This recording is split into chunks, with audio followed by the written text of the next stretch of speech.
Let's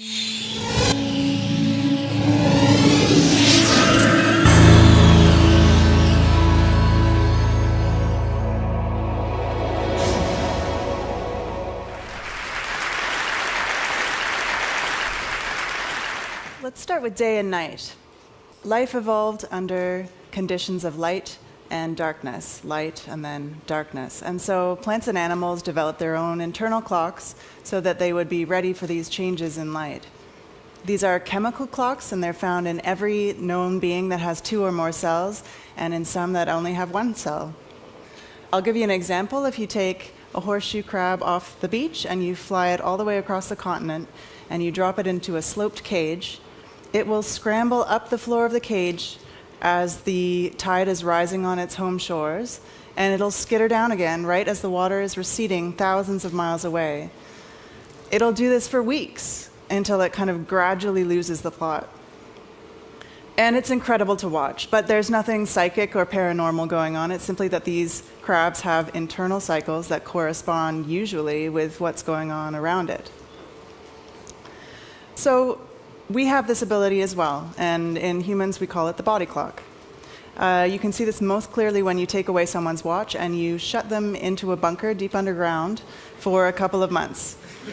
People actually volunteer for this, and they usually come out kind of raving about their productive time in the hole.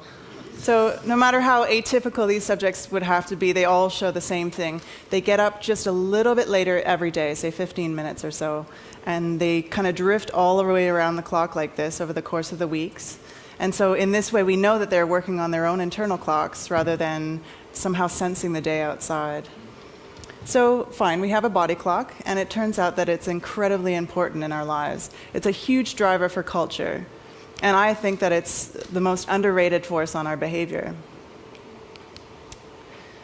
We evolved as a species near the equator, and so we're very well equipped to deal with 12 hours of daylight and 12 hours of darkness.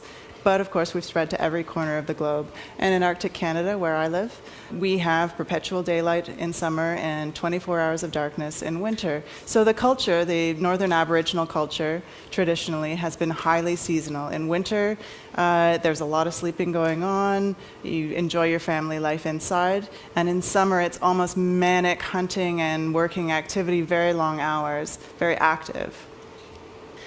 So what would our natural rhythm look like? What would our sleeping patterns be in this sort of ideal sense?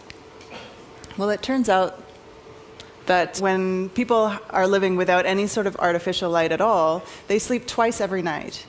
They go to bed around 8 p.m. Until midnight, and then again they sleep from about 2 a.m. until sunrise. And in between, they have a couple of hours of sort of meditative quiet in bed. And during this time, there's a surge of prolactin, the likes of which a modern day never sees. The people in these studies report feeling so awake during the daytime that they realize they're experiencing true wakefulness for the first time in their lives.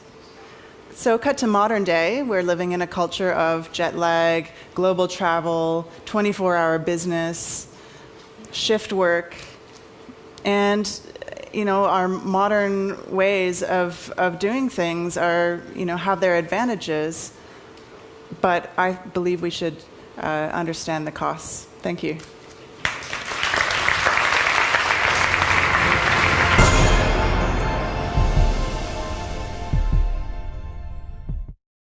Investment in broadband high-speed internet can help small businesses create new American jobs. Small businesses are being formed. Dreams are being launched. And at AT&T, we're investing billions to upgrade and build out our wired and wireless networks. Now is not the time to stall momentum or stifle innovation or investment. Jobs, dreams, and the future are at stake. AT&T, your world delivered.